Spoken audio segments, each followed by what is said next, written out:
The big hotel lobby was shining like gold. Expensive suits, high heels, and rich perfume filled the air. It was the night of a powerful business event, where famous people and company owners had gathered. Laughter and money floated together in the air. At the back door, a small woman in a plain uniform pushed her cleaning cart quietly. Her name was Mrs. Johnson, a hardworking single mother. Her daughter, Maya, walked beside her, holding a small lunchbox. Maya was only 17 with dark brown skin, curly hair tied neatly, and eyes full of intelligence.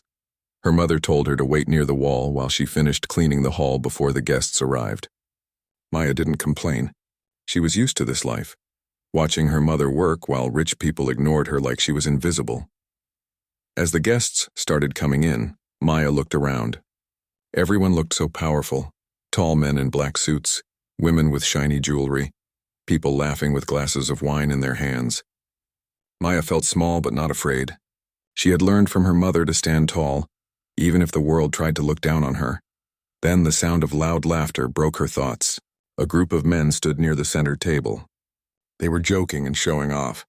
One of them, a tall Japanese man in a silver suit, stood out. His name was Mr. Tanaka, a billionaire businessman known for his pride and sharp tongue. Everyone wanted to impress him. When Mrs. Johnson entered the hall with her mop, the laughter stopped for a second, then came back even louder. Mr. Tanaka's eyes followed her as she tried to clean quietly near the corner. "Excuse me," he called in a loud voice. Everyone turned. Mrs. Johnson froze.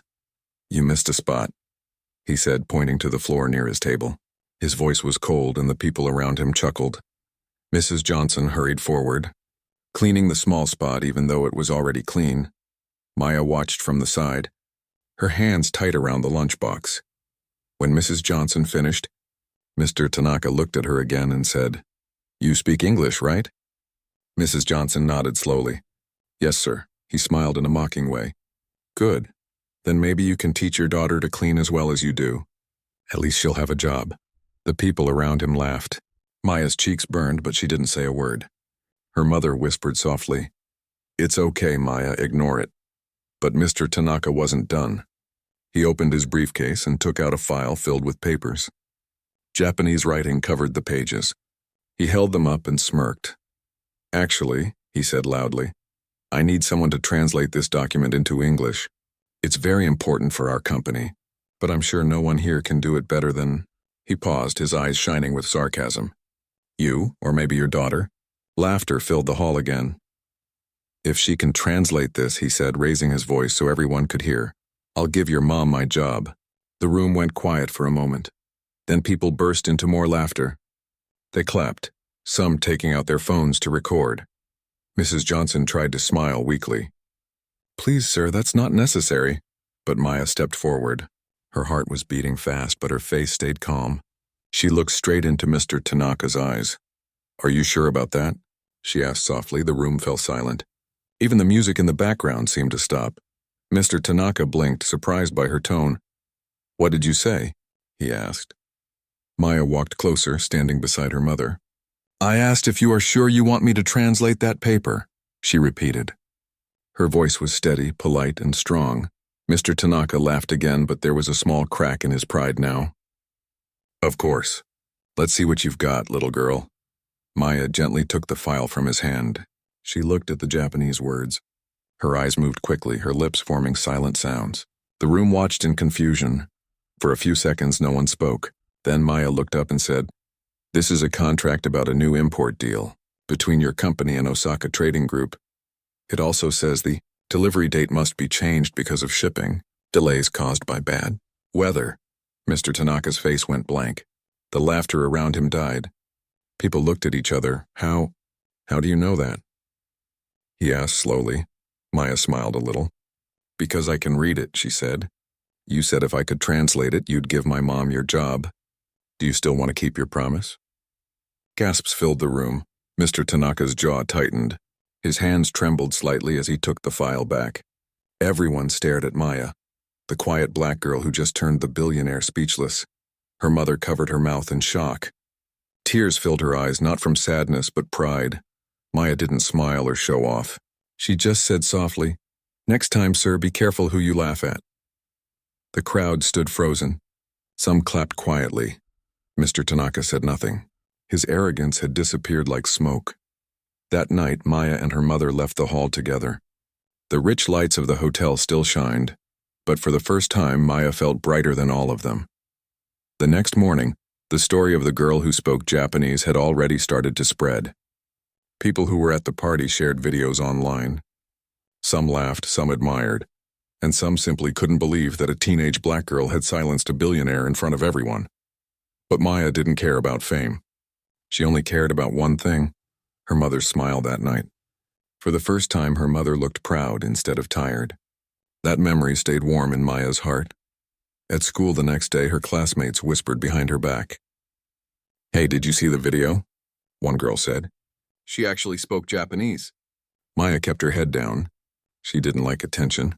She had learned Japanese not for show, but because of someone very special, her late stepfather, Kenji Sato.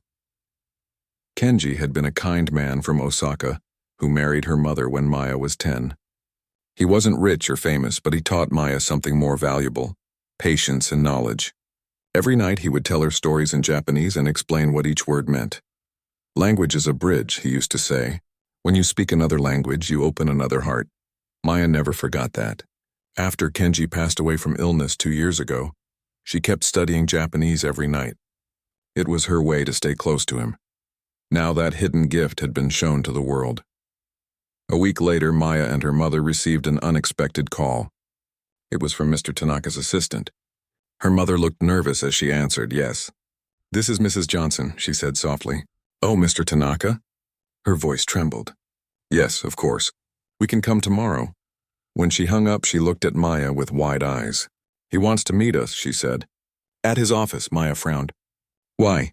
Her mother shook her head. "I don't know. Maybe to say sorry, or maybe something else." The next day, they walked into the tall glass building downtown. The logo Tanaka Global Corporation shined above the doors. Everyone inside wore formal clothes and walked fast. Maya held her mother's hand tightly. The receptionist guided them to a meeting room. Inside, Mr. Tanaka sat by a large window looking out at the city. His silver suit was replaced by a simple black one. He stood when they entered. "Mrs. Johnson, Miss Maya," he said quietly. "Please sit." The tone of his voice was completely different, calm, almost humble. He looked at Maya and said, "I owe you both an apology." Her mother tried to wave her hand. "It's okay, sir." "No," he interrupted. "It is not okay. I was wrong." He took a deep breath. "I thought I was testing you, but really I was testing myself. I wanted to make people laugh. But instead I showed my ignorance." Maya looked at him silently. She could see regret in his eyes. He continued, "I watched the video later. You spoke like a professional interpreter. I checked your translation. It was 100% correct." Her mother gasped softly. "She learned from her stepfather," she said proudly. Mr. Tanaka nodded. "Then your stepfather was a wise man." He turned to Maya. "Would you like to work with us part-time? Just a few hours each week.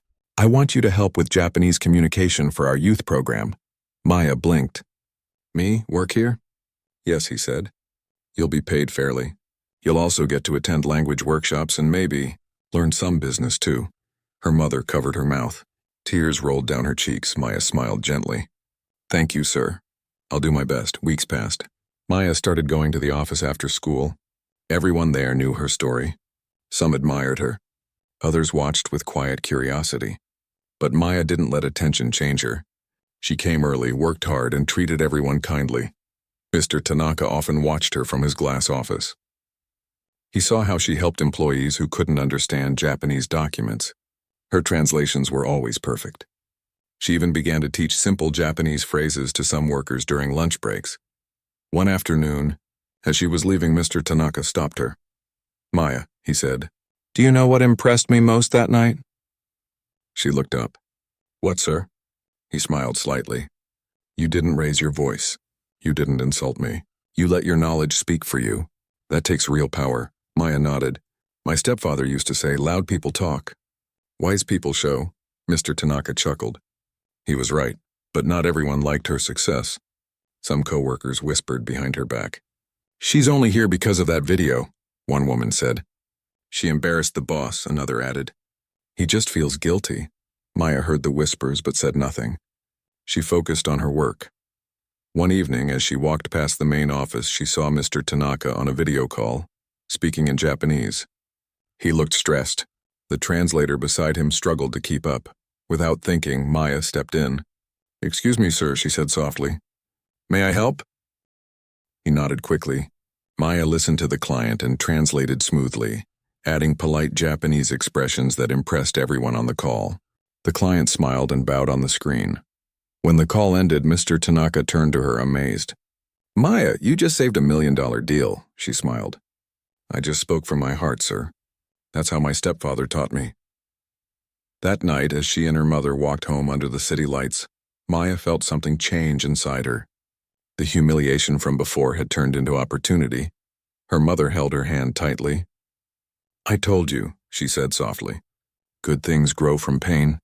Maya looked up at the stars and whispered, "Thank you, Kenji." She didn't just carry a hidden gift anymore. She had found her voice, and the world was finally listening. Maya had been working at Tanaka Global Corporation for almost a month now. Every day felt like a new challenge and a new lesson. She had her own small desk near the translation room, with her name written neatly on a silver plate. Maya Johnson, Junior Translator, Trainee. Her mother still couldn't believe it. Every morning before work, she would stop by Maya's room and whisper, "You make me proud every single day." But not everyone at the company was happy about Maya's sudden rise. Some workers still looked down on her, quietly but clearly. They couldn't accept that a teenage girl, and a black one at that, had impressed the boss more than they ever could. One of them was Mr. Collins, a senior translator who had worked there for years. He didn't like the attention Maya got. Every time he saw her near Mr. Tanaka's office, his jaw tightened. "She's just lucky," he would mutter to others. "She won't last long." Maya noticed his cold eyes, but she stayed kind. She greeted him every morning with a smile, even when he ignored her. One Tuesday afternoon, everything changed. Mr. Tanaka had invited several Japanese investors to the office for a major meeting. It was one of the biggest deals of the year, a possible partnership worth millions. The company's official translator had suddenly called in sick that morning. Mr. Collins volunteered to handle the translation, saying, "Don't worry, sir. I can do it." Mr. Tanaka nodded, but he looked uneasy. "Fine, but Maya will assist you," he said firmly. Mr. Collins frowned but forced a smile. "Of course." When the investors arrived, the meeting room was full of polite bows, formal greetings, and quiet tension. Mr. Tanaka stood tall, ready to present the company's proposal. Maya sat at the corner with her notebook, prepared to assist. At first, everything went smoothly. Mr. Collins translated the opening speeches confidently. But when the discussion turned to business details, shipping contracts, taxes, and cultural agreements, things became complicated. Maya's sharp ears caught a small mistake. Mr. Collins had just mistranslated a key sentence. Instead of saying, "The company will take responsibility for delays," he said, "The company will not take responsibility." The difference was huge. The investors looked confused. One of them frowned and whispered to another. Maya hesitated. Should she speak? She didn't want to embarrass him in front of everyone. But if she stayed quiet, the whole deal could fall apart. She took a deep breath and raised her hand slightly. "Excuse me, sir," she said softly, looking at Mr. Tanaka. "May I correct something?" All eyes turned to her. Mr. Collins looked annoyed. "What is it, Maya?" he said sharply. She stood up, holding the document. "In Japanese, the word you used means not responsible, but the contract says the company will take full responsibility. It's an important detail." The investors nodded quickly, agreeing with her. Mr. Tanaka turned to Mr. Collins with a serious face. "Is that true?" Mr. Collins opened his mouth, but no sound came out. He finally sighed and said, "Yes, she's right." Mr. Tanaka smiled slightly. "Thank you, Maya. Please continue helping." As the meeting went on, Maya's calm voice filled the room. She translated every line smoothly, respectfully, and perfectly. The Japanese investors were impressed. One of them even said, "Her Japanese is beautiful, natural, and polite." By the end of the meeting, the investors smiled warmly and bowed deeply. The deal was signed. Mr. Tanaka shook hands proudly. When everyone left, he turned to Maya. "You saved the meeting today," he said with a grateful smile.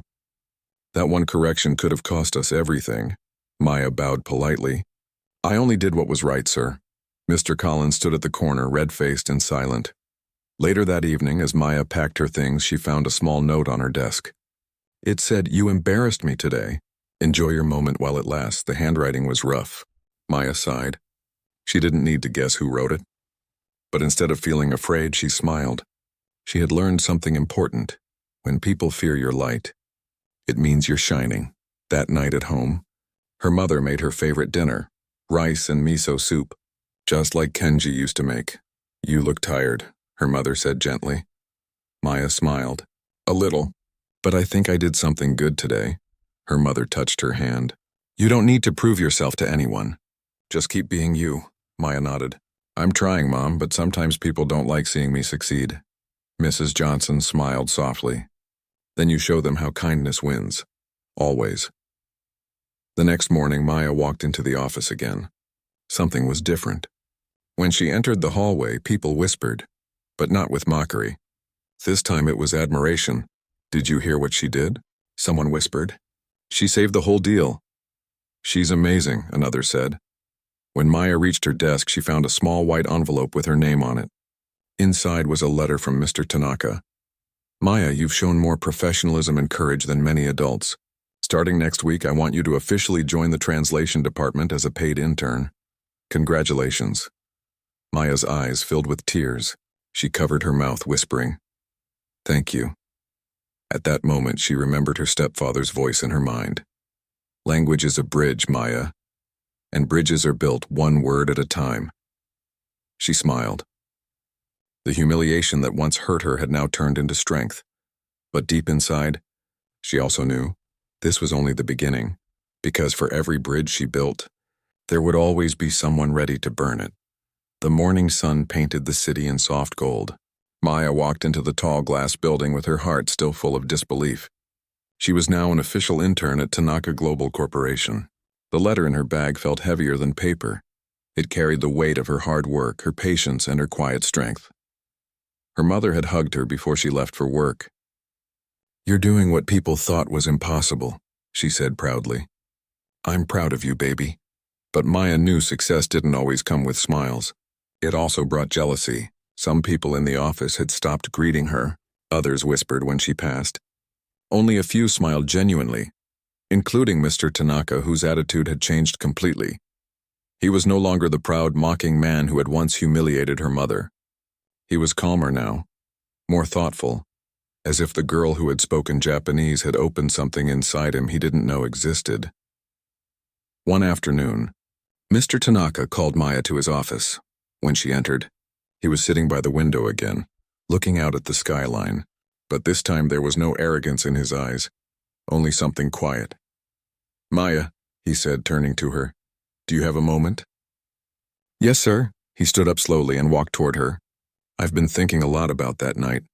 The one at the hotel." Maya froze. Her chest tightened. That night was burned into her memory. The laughter, her mother's tears, the humiliation. "I remember my own words," Mr. Tanaka said softly. "Translate this, I'll give your mom my job." Maya didn't reply. The silence between them felt heavy. He sighed deeply. "I was cruel. I spoke like a man who forgot where he came from. When I moved from Japan to America, people laughed at my accent too. They told me I didn't belong. I promised myself I would never be small again, but I became exactly like them." His voice broke slightly. Maya had never seen him this way before. "I owe your mother a real apology," he said finally. "Not just words, something that means something." Maya looked up at him. "You don't owe us anything, sir," she said quietly.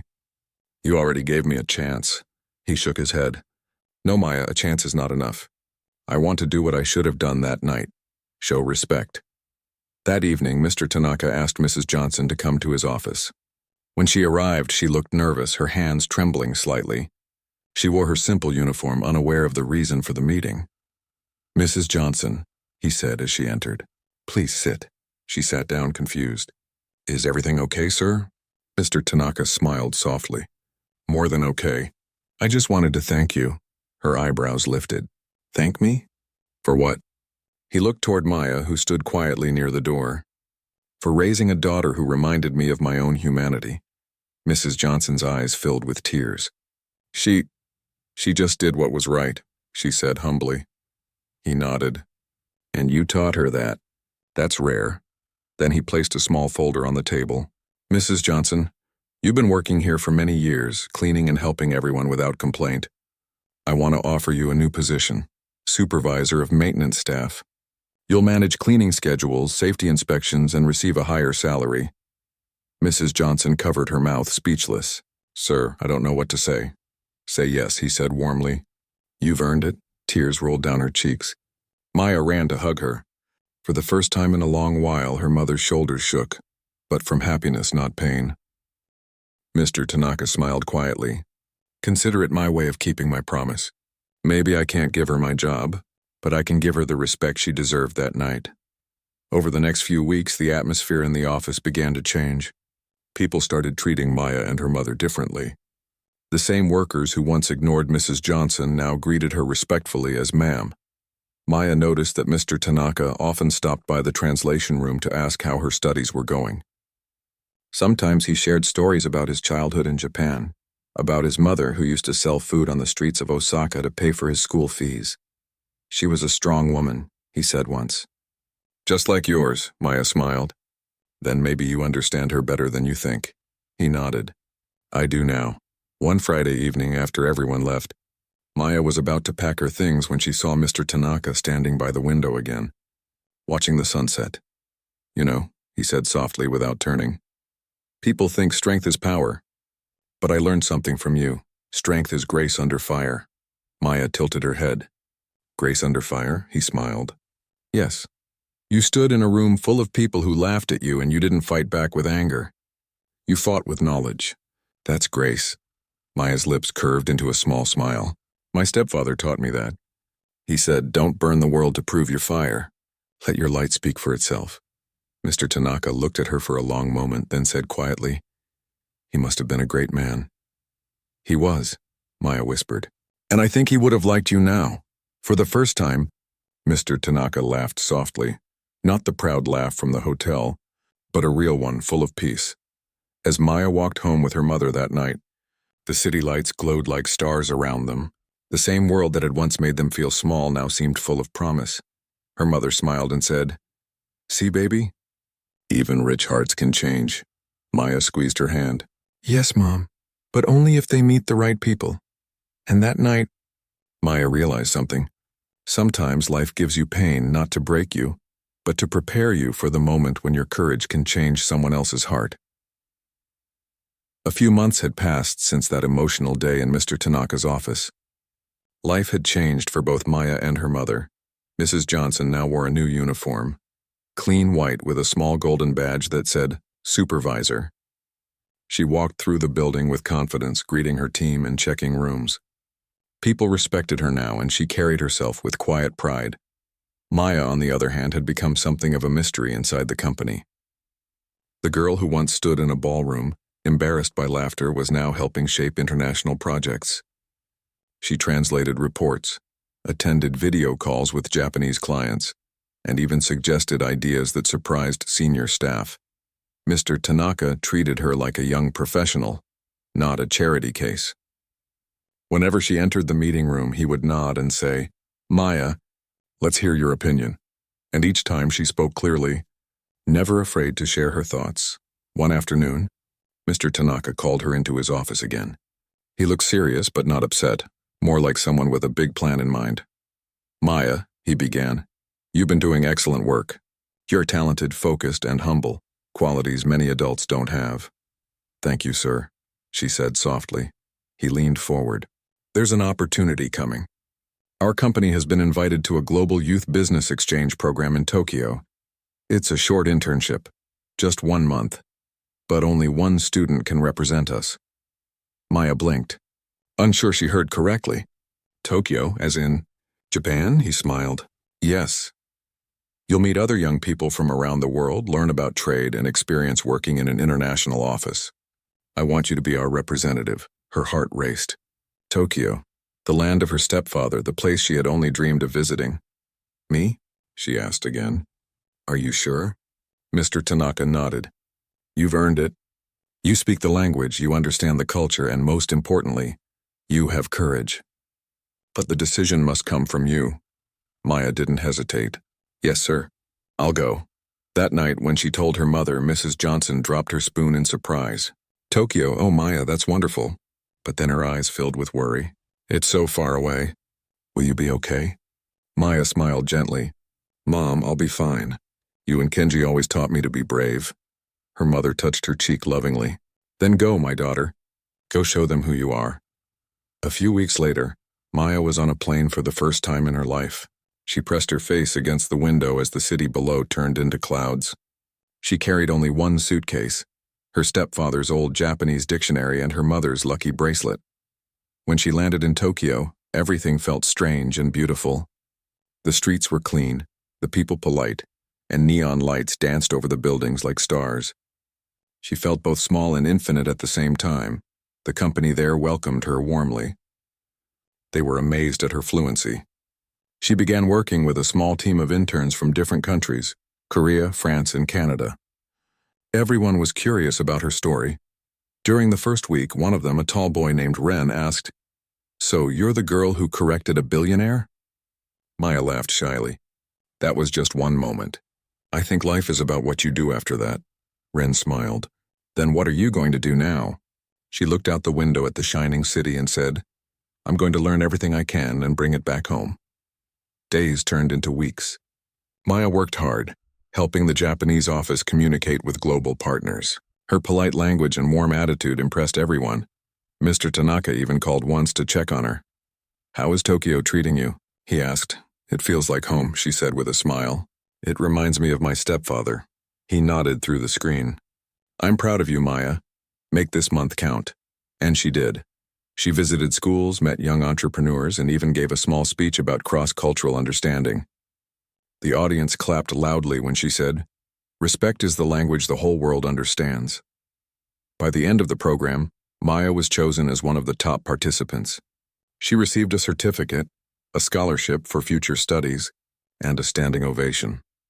When she returned home, her mother waited at the airport, waving a small flag with the word "welcome" written in Japanese. Maya ran into her arms, tears spilling down her cheeks. "You did it, baby," her mother whispered. "You made your dream come true." Maya smiled through tears. "No, Mom, we did." The next morning at the office, everyone gathered around her desk to see photos from Tokyo. Even Mr. Collins, the senior translator who once doubted her, stood quietly at the back. After the meeting, he walked up to her and said awkwardly, "You did well, Maya. I misjudged you before." Maya smiled kindly. "It's okay, sir. We all learn things at different times."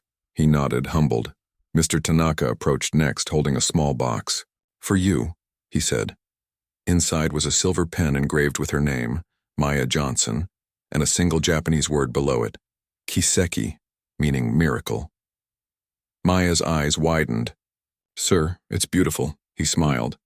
"It means miracle, because that's what you are. A miracle that changed people's hearts." That night, Maya sat by her window, looking at the stars. She held the pen in her hand and thought about how far she had come. From a hotel filled with laughter to an office in Tokyo. From humiliation to honor. Her stepfather's voice echoed in her memory. "Language is a bridge," she whispered softly. "And I'm still building it." Kenji. A single tear rolled down her cheek, but this time, it wasn't from pain.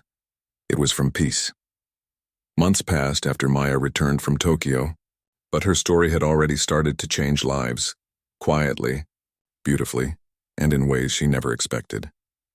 At Tanaka Global Corporation, she was no longer known as the girl who spoke Japanese. People now called her the Bridge. That's what she had become. A bridge between cultures, between pride and humility, between two worlds that once looked at each other with distance. Her new internship came with more responsibilities. She wasn't just translating words anymore. She was helping connect hearts. When Japanese clients visited, Maya guided them personally, explaining the company's goals in their native language. Her polite tone, her calm smile, and her graceful confidence made even the toughest businessmen respect her. Mr. Tanaka watched her with pride. The same girl who had once stood up to him was now one of his brightest students. One morning, as Maya walked into the office, she noticed something different. The company walls were being decorated with new banners. Cultural Harmony Week. "What's that?" she asked one of her colleagues. "It's Mr. Tanaka's new idea," the woman said with a smile. "He wants to start a yearly event to promote diversity and respect among employees. He said it was inspired by you." Maya froze for a second, then smiled softly. That week, employees were encouraged to share stories about their backgrounds and the languages they spoke.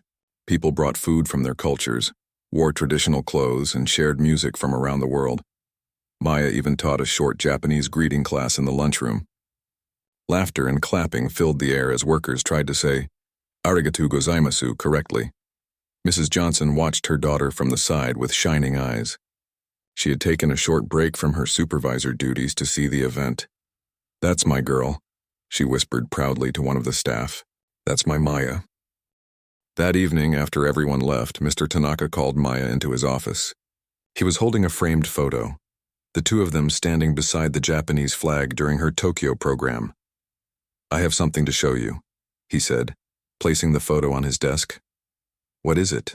she asked curiously. He smiled. "I've decided to start a new scholarship for young bilingual students, those who work hard but can't afford expensive schools. It will be called the Sato Johnson Scholarship in honor of your stepfather and your mother." Maya's mouth fell open. "Sir, you didn't have to—" He raised a hand gently. "I wanted to. Your story reminded me that kindness and hard work deserve to be multiplied. There are more Mayas out there. They just need someone to believe in them." Tears filled her eyes. "Thank you, sir. My stepfather would be proud." "And so am I," he said warmly. The scholarship became real within a month. Applications poured in from all over the country. Students from poor backgrounds who dreamed of learning languages, traveling, and bridging cultures. Maya helped review applications after school. Reading their stories reminded her of herself, hopeful, scared, but determined. One essay stood out. A boy wrote, "I want to learn Japanese to thank the nurse who helped my family after the earthquake." Maya smiled and whispered, "He's getting in." Meanwhile, her mother's transformation was also beginning. Mrs. Johnson, once a quiet cleaner, had turned into a confident supervisor who now spoke during meetings, suggested improvements, and cared deeply for her staff. She often told her workers, "If something feels unfair, speak up. Respect is not given by title, it's earned by heart." Some younger employees started calling her Mama J because she treated everyone like family. She laughed every time she heard it. "That's fine," she'd say, "as long as you do your work right." One rainy afternoon, Maya received an email from the Ministry of Education in Japan. It was an invitation. She had been selected to speak at a youth leadership conference in Osaka about language, respect, and courage. Her hands trembled as she read it. Osaka, her stepfather's hometown, the same city he used to describe when she was a child, telling her stories of lantern festivals and quiet temples. When she told her mother, Mrs. Johnson hugged her tight. "You're going to the place your father loved most. He'll be smiling from heaven." A month later, Maya stood on a bright stage in Osaka, dressed in a simple white blouse and black skirt. The room was full of students, teachers, and business leaders from across Asia. Cameras flashed, but Maya wasn't nervous. She began in English, then switched smoothly into Japanese. The audience leaned forward, surprised and impressed. She said, "Years ago, someone laughed at me because of my color, my mother's job, and our accent. But that day I learned something important. Your value is not decided by what others see. It's decided by what you choose to show the world." Her voice softened. "I'm standing here not because I'm perfect, but because I refuse to stay silent." I used my voice and my knowledge, and it changed everything. The audience clapped. Some stood. A few wiped tears. At the end of her speech, she bowed deeply and whispered, "Arigatou gozaimasu." When she returned to her seat, an old Japanese woman approached her. Her hands were shaking, but her smile was kind. "You remind me of my daughter," she said softly. "Thank you for showing us what true strength looks like." Maya bowed. "Thank you, ma'am." I'm just walking the path my parents started. That night, as she stood by her hotel window watching the Osaka skyline, Maya thought about how everything had changed. The girl who once stood in silence now spoke to hundreds. The mother who once cried in shame now led with pride. And the man who once mocked them now worked beside them, helping others rise. Transformation wasn't just about success. It was about healing, forgiveness, and growth. As she closed her eyes, Maya whispered to the stars, "Thank you, Kenji. Thank you for the bridge." And somewhere beyond the clouds, she felt like someone was whispering back, "You finished building it." Years had passed since the day Maya stood in that hotel ballroom, a frightened girl holding back tears while laughter echoed around her. Now she stood on a stage surrounded by bright lights and proud faces. The world that once mocked her was now listening. The banner behind her read, "Global Voices Conference, Language, Equality and Hope." Hundreds of people filled the grand hall, leaders, students and translators from all over the world. Reporters held cameras waiting to capture her every word. Maya took a deep breath, her heart steady but full. Her mother sat in the front row smiling through tears while Mr. Tanaka sat beside her, his hands folded with quiet pride. Maya adjusted the microphone. "Good evening, everyone," she began in English, her voice calm and warm. "My name is Maya Johnson. Some people call me the Bridge, but once I was just a girl no one wanted to listen to." The audience went silent, waiting. She continued. "When I was 17, I went to a business event with my mother. She worked there as a cleaner. A man, a very powerful man, mocked her because of her accent and her job. Everyone laughed. And then he gave me a paper full of Japanese words and said, 'Translate this, I'll give your mom my job.' Some people in the audience gasped softly.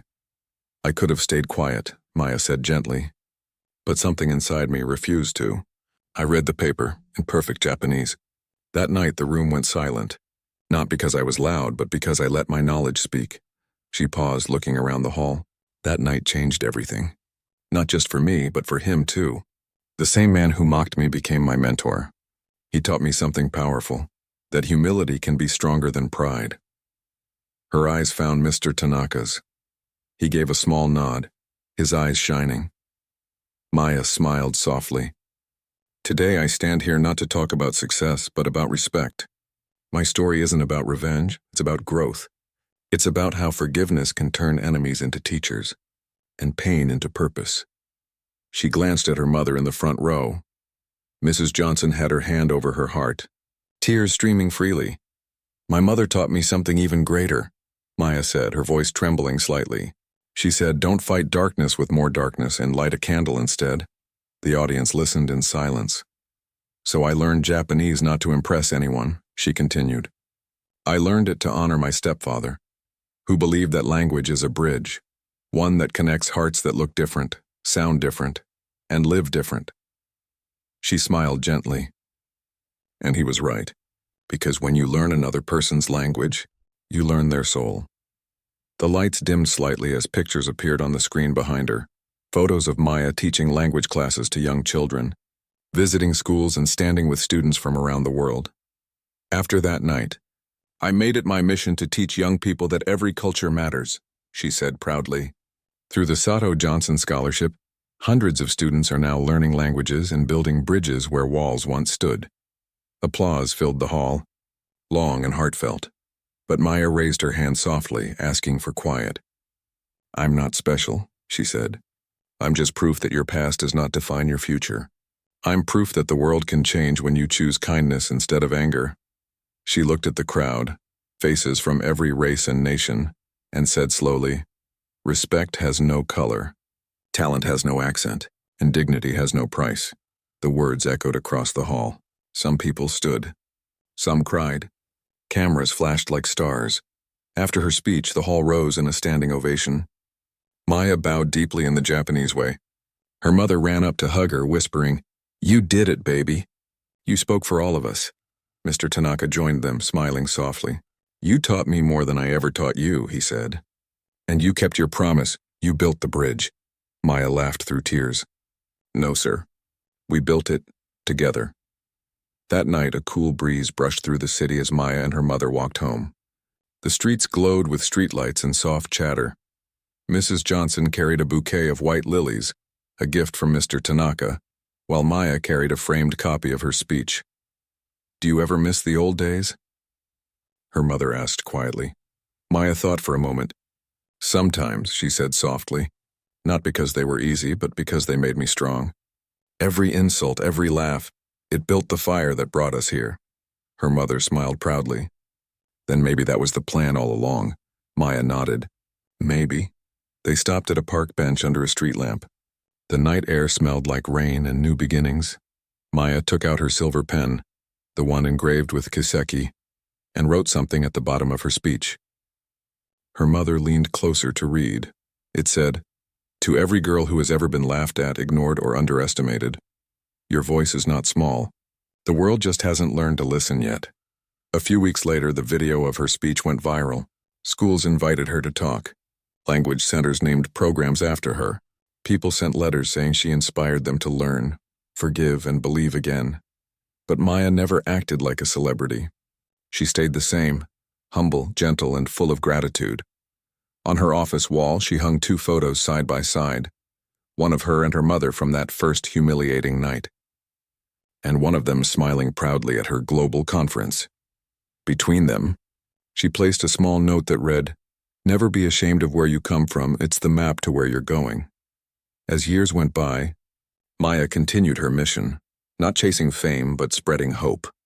Every time she taught a child to say thank you in another language, she smiled, knowing she was still building bridges. And every time she looked at the sky, she whispered, "Arigato, Kenji." Because deep inside she knew the world had once tried to silence her, but she answered back with grace. And in doing so, she gave the world a new language to speak, the language of respect.